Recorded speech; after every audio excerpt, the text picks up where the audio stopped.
munaafiqnimada oo shaydaannimada Soomaalidan ka yaabay waxay ku leeyihiin alla nin baa la dilay America cunsuriyiin waayo nin baa qoorta laga jabiyay madow ah waa wareey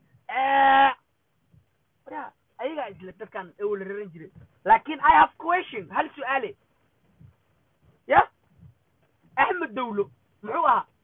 Ahmed Dawlo tawfiiq lagu dilay xamar gurigiisa inta loogu tagay gaas lagu shubay daraq lagu shubay la gubay muxuu ahaa maxaa loo gubay maxay cusurid ma taas waxay ahayd walaaltinimo oday marka xalidi nima la siiyay anaga waa ina banaanka soo baxnaa calna la ordaysin war Minnesota talxiilka ugu weynaa ka bilaabani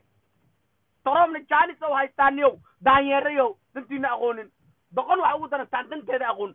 wallah doqon taantanteeda aqoon ugu daran naga taga